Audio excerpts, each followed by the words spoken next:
and that no country spends more money servicing debt than paying for healthcare or education or social services for their citizens. The World Bank and IMF are doing what they can. I have tremendous respect for Ajay Banga, and I have tremendous respect for Kristalina. But this Congress, ladies and gentlemen, we request you, and I was asked specifically to ask the American Congress to double its contribution to IDA, the concessional window of the World Bank that makes sure that countries like Kenya can have resources not 8 times more expensively, but as the same as other countries. We are already working on it. Now, some experts stated that Ruto's visit would be an opportunity for him to speak for Africa as a whole, through Kenya acting as a gateway to Africa, given that President Joe Biden hasn't visited Africa's continent yet. Over this meeting perceived as a chance to discuss the broader United States and Africa relationship. Listen in. Last year, and I was asked by the Africa Union to put together the Africa Climate Summit, the first ever, to discuss the challenges that we're going through because of climate change. Swinging from floods, like is happening in Kenya the last few days, to drought in Malawi, Zimbabwe, and other parts of the southern part of our continent. And we came up with a roadmap that Africa is no longer going to play victim again. We are going to be part of the solution.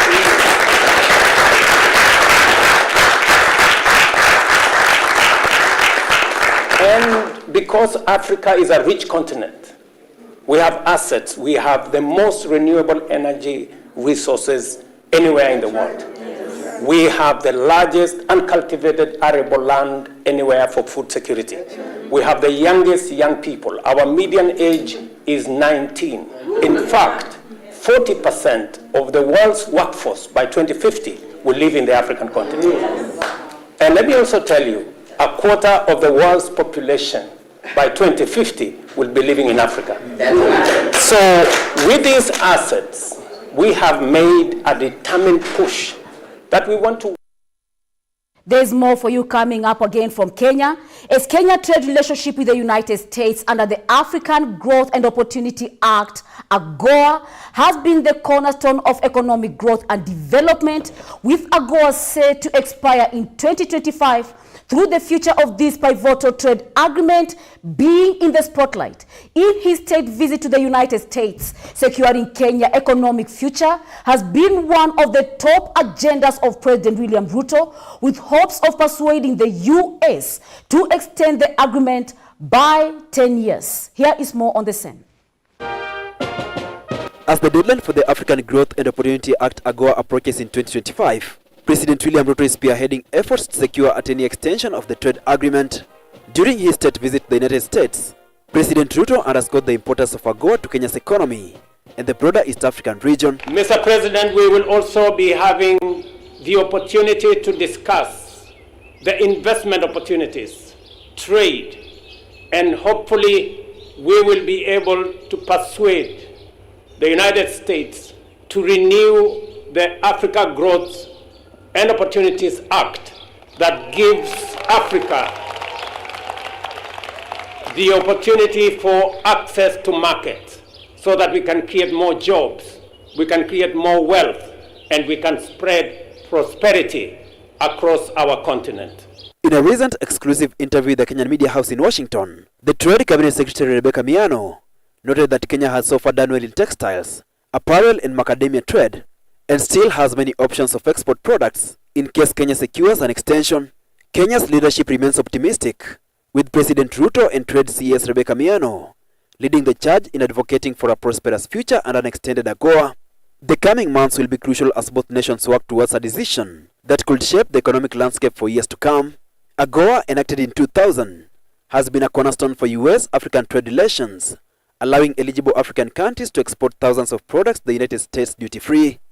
For Kenya, AGOA has been instrumental in fostering economic growth, creating jobs and reducing poverty. Hilary Kabila, GBS News. Kenya and the United States also signed an education agreement to boost student and faculty exchange, joint research and innovation, a deal aiming to enhance digital capabilities and support Kenya's Silicon Savannah initiative. President William Ruto, speaking at the Spelman College in Atlanta, Georgia, emphasized on this program role in fostering a shared future through the higher education and bolstering global security. Here is more on the same. Kenya and the United States have inked an education agreement to strengthen student and exchange, collaborative research and innovation efforts. The agreement focuses on improving digital capabilities and backing Kenya's Silicon Savannah initiative. President William Ruto, addressing the Spelman College in Atlanta, Georgia, highlighted the program's significance in nurturing a collaborative future through higher education and reinforcing global security. We already have a positive record of progressive and highly impactful collaborative efforts between universities in Kenya and the US. One shining example is the transformative academic model providing access to healthcare, commonly known as AMPATH, which brings together Moi University, Moi Teaching and Referral Hospital, and the AMPATH Consortium of global universities led by Indiana University and the government of Kenya. This collaboration has made our healthcare landscape more responsive, effective, and inclusive. On its end, the U.S. government awarded Kenya 3.2 billion Kenya shillings through the United States Agency for International Development to support education in the country. I am excited to announce that the U.S. government has committed $3.3 million to a new era of the Kennedy-Mboya partnerships. 60 young and promising Kenyans to study at top U.S. universities for one semester. That is 60 students to commemorate the 60 years of partnership that have transpired between the United States and Kenya since the original Kennedy airlift. The Kennedy-Mboya partnerships will also strengthen connection between American and Kenyan universities and include two-way exchanges of our faculty and researchers working in STEM fields. The new program seeks to reintroduce digital literacy in the formative years of schooling and an enabler of the competency-based curriculum, while the more recent number of primary teachers stands at 223,296. The new program will see this number grow by more than half the current number to 390,000 by 2024. Major initiatives for us in Morehouse is to globalize our education.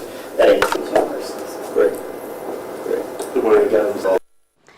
Now, after the passing of President Raisi of Iran, the question now lies, who will be Iran's next leader? What is the future of Iran's succession after the passing of President Raisi? Well, I'll take you through all this, but first, let's watch this video together.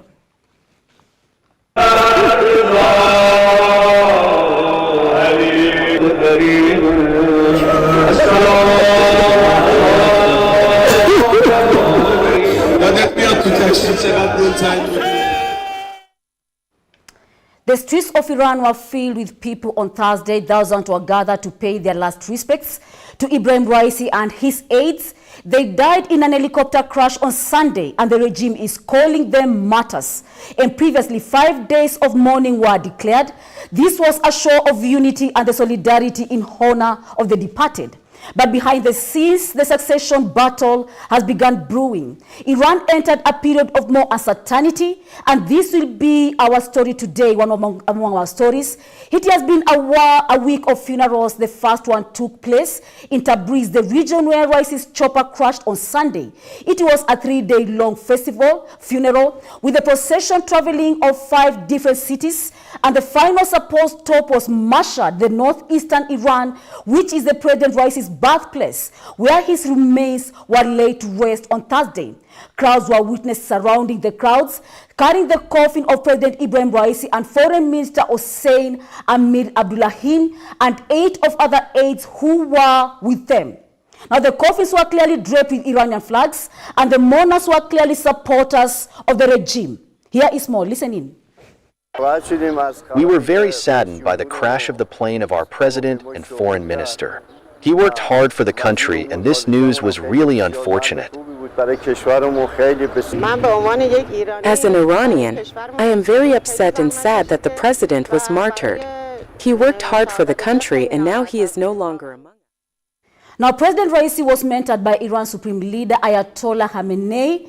Khamenei is 85 years old, so it was believed that Raisi would succeed him, that he would become Iran's next supreme leader. He had all the right credentials according to the religious regime, but his death has upended all these plans. And with him gone, it is not clear who will succeed Ayatollah Khamenei. The next few weeks will be crucial. The decision taken now will shape the future of Iran as well as that of the regime.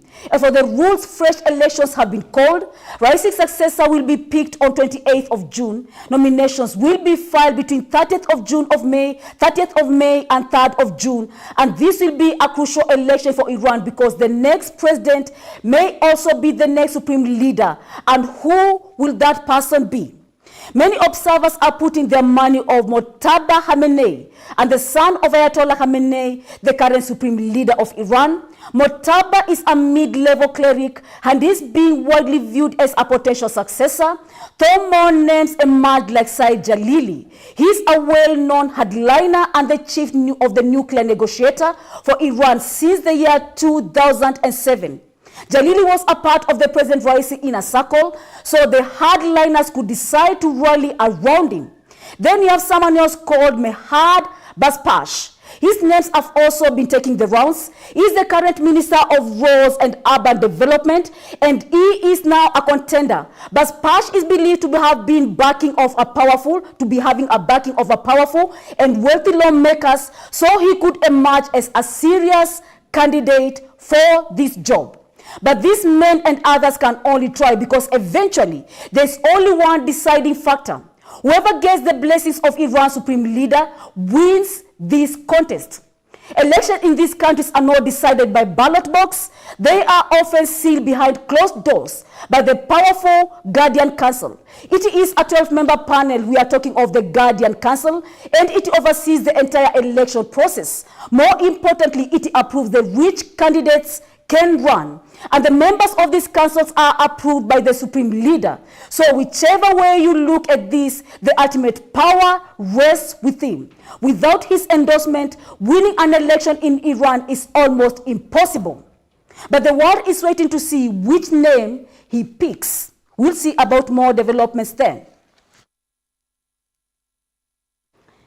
Now moving on, let us look at the health system in Haiti, which is on the brink of collapse, to the UNICEF issuing a stark warning of 6 out of 10 hospitals in the country barely operational due to the escalating violence in Port-au-Prince. The crisis have been depriving the children of critical health supplies and medicines, exacerbating already dire humanitarian crisis. The violence in Haiti's situation and the capital has paralyzed the main logistical hub, hindering the delivery of essential medical supplies.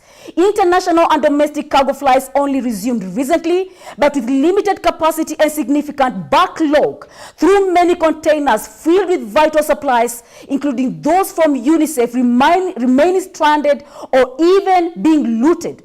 In a related development, in the recent delegation of Kenya command staff has arrived in Haiti to prepare for the deployment of 1,000 police officers as a part of the United-backed security support mission. This deployment aims to stabilize the country amidst the ongoing violence. Kenya President William Ruto, currently on a state visit to the U.S., held talks with the President Joe Biden, strengthening economic ties and security ties, mostly also mentioning and pertaining this story. Here is more.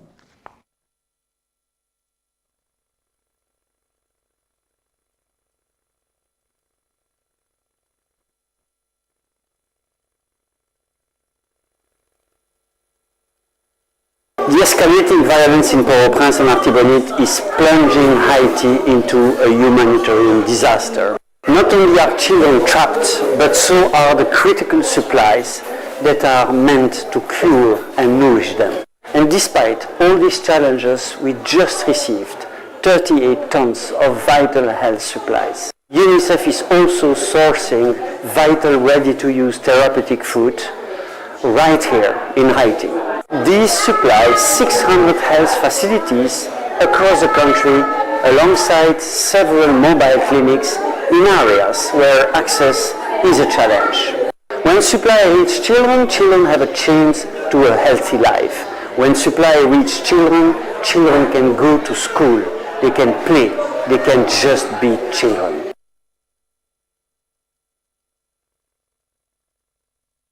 Now let's move on as the U.S. Secretary of State Antony Blinken faced sharp criticism over the Biden administration differing approaches to the conflicts in Ukraine and Gaza during a Senate Foreign Relations Committee hearing on the State Department FY 2025 budget request.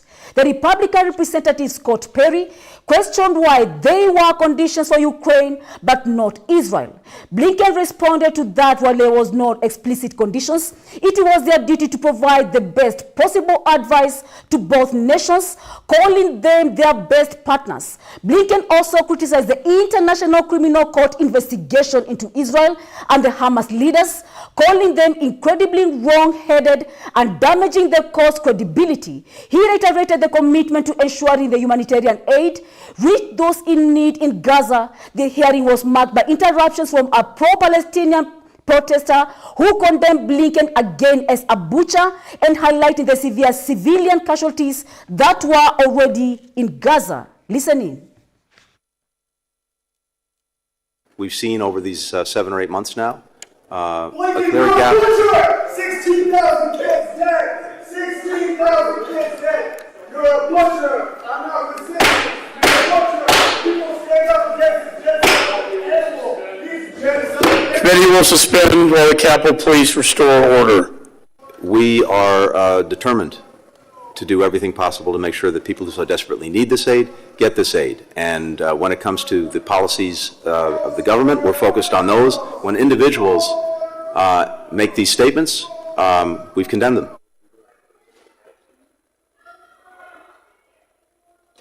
Gentleman yield. Your administration and Jake Sullivan have restricted the arms use so that Ukraine cannot defend itself and fire back. When it comes to enabling, endorsing attacks outside of Ukraine, that's not something we've done, but Ukraine will have to make and will make its own decisions, and I want to make sure it gets the equipment that it needs to effectively Congress defend itself. got them the equipment, and thank you for implementing that, but Congress did not put restrictions on the use of these weapons. It's Jake Sullivan and your administration that has put the restrictions on these weapons, and I talked to them, and this is not, they cannot achieve victory with these restrictions that you, not the Congress, have placed on them. And I hope you'll take that back to the National Security Advisor and the National Security Council and change this policy decision that is very dangerous. And just tell me what the difference is between Ukraine and Israel. How come conditions on one and no conditions on the other? These are not conditions. We give to our close friends, our best partners, one of our obligations is to give them the best possible advice we can. And so when it comes to dealing with Hamas, we're committed to seeing that Hamas cannot govern Gaza again, cannot pose the threat that it did that led to the October 7th attack. I understand your position regarding jurisdiction and views on the recent announcement by the International Criminal Court's prosecutor to recommend warrants for the arrest of the Israeli Prime Minister Netanyahu and Israeli Defense Minister Gallant, as well as Hamas leaders. And you've also been a longstanding champion of both the UN system and other international organizations. The United States has also supported ICC investigations of Russian crimes in Ukraine and of crimes committed in Sudan and the Central African Republic. So I wanted to ask you, do you believe that the independence of the international... Well, we'll keep you more updated on this controversy as it develops. And that international news brings us to our first break. There is more coming up for you. Next, we'll talk about the Ukraine-USA issue as Blinken was under fire being asked why conditions for Ukraine but not Israel. We'll check on this heated entertainment. Saga also that brought the breaking up of the Ticketmaster. That came up as a motto. It is time to break up. That was what they were saying.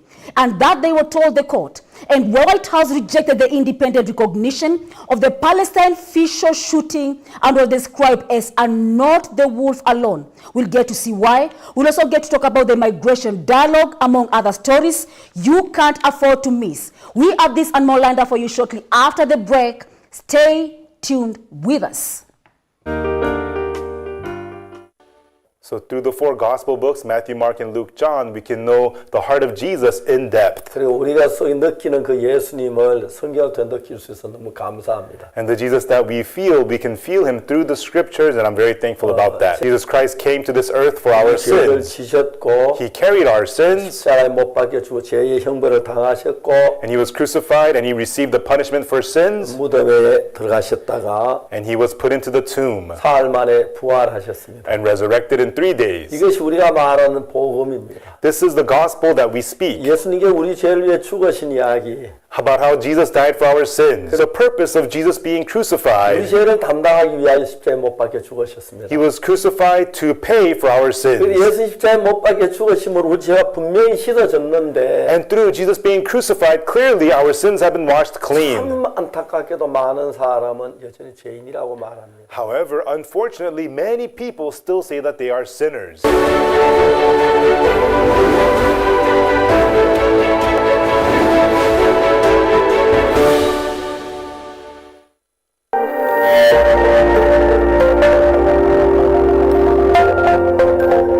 Everywhere, GBS. Welcome back. You are still watching The Ambassador GBS Global, and we are glad to have you join us today. Now let us check on this Ticketmaster case. As in a major shaker for the entertainment industry, the U.S. Department of Justice, DOJ, filed an anti-trust lawsuit against the Live Nation Entertainment, the owner of the Ticketmaster. The lawsuit accusing Live Nation of wielding a monopoly in the live events market, asking the court to force a break-up of the company. Assistant Attorney General Jonathan Gallard outlined the DOJ's case, stating that the Live Nation controlled a staggering at least 80% of the primary ticketing at a major concert venues, while also directly managing more than 400 artists. A dominance, Gallard argued, stifled competition and harmed the consumers. Now, the lawsuit filed by the Southern District of New York was backed by Attorney General from 29 states and represented the culminating of years of scrutiny surrounding the Live Nation's market power, censuring Live Nation's use of the exclusivity contracts which venued on stadiums, which forced them to use Ticketmaster for ticketing. News of the lawsuit sent shockwaves through the industry as Live Nation's stock price plummeted 9.3% of the market ahead of the official announcement. Here is more. Markets across the live concert industry in the United States for far too long. It is time to break it up. Live Nation Ticketmaster has made itself ubiquitous in the live entertainment industry. It controls at least 80% of primary ticketing at major concert venues. It directly manages more than 400 artists. Ticketmaster locks out competition in ticketing through the use of long-term, exclusive ticketing contracts with venues that can last over a decade, as well as by acquiring venues themselves.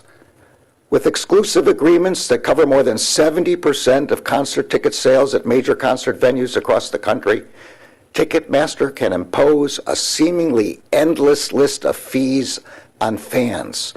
They allege that Live Nation controls the live entertainment industry in the United States because it is breaking the law. I am grateful to the Justice Department's Antitrust Division for their excellent work on this case. The live entertainment industry. Now moving on to Palestinian statehood. In a recent statement, the White House reaffirms its commitment to a two-state solution for the Israel-Palestinian conflict, underlining that it could only be achieved through the direct negotiations between the parties involved. This announcement came in response to a recent move by the islands, Spain and Norway, which recognized Palestine unilaterally, through the White House expressing its disapproval of such unilateral actions, asserting that they did not contribute to the lasting peace. The White House continues to encourage both parties to return to the recognition table and engage in constructive dialogue and to live side by side in peace, security. The U.S. administration stance highlighted the complexities of the international diplomacy in the Middle East, where the path to peace still remained a challenging and an intricate process. Here is more. Each country is entitled to make its own determinations, but the U.S. position on this is clear. President Biden, as I just said, has been on the record supporting a two-state solution.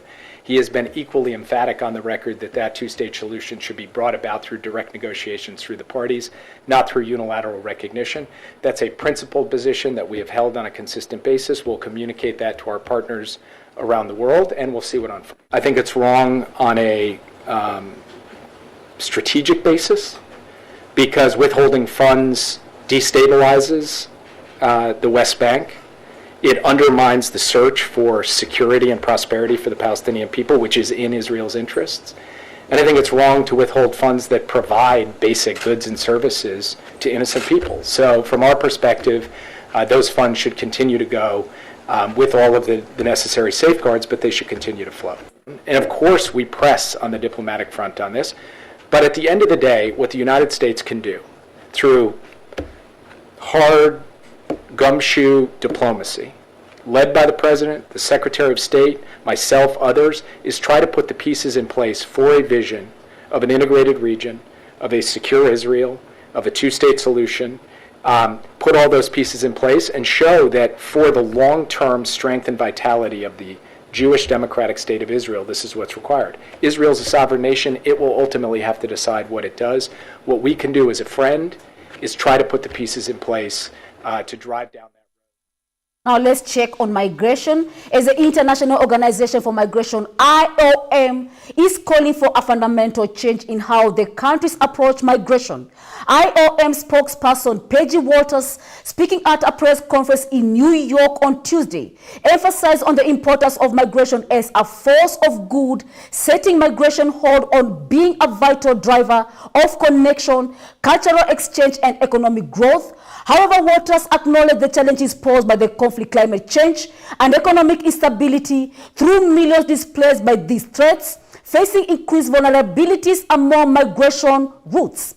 In addition to the policy discussion, the IOM also announced the appointment of artist and activist America Ferreira, a global goodwill ambassador. Here is more. I'm particularly grateful to President Denny for taking time out of his retreat. He's having his first retreat with his new cabinet today as they talk about the development plans and how they're going to take them forward. And that was one of the topics we talked about, and the role of the UN will play in supporting their various pillars of their development plan. And I'm glad to say he's got some high ambition there. And that international news brings us to the end of our Ambassador GBS Global. It's been a pleasure having you on board, joining us to the end. We will keep you more updated here at the Ambassador, where we bring you the latest developments as you keep it locked with us. I've been your Ambassador, Jennifer Macau, and I'm looking forward to seeing you at the Ambassador GBS Global on Monday, same time, same place at 1 p.m. And may you all have a superb and a wonderful afternoon and a weekend. See you on Monday.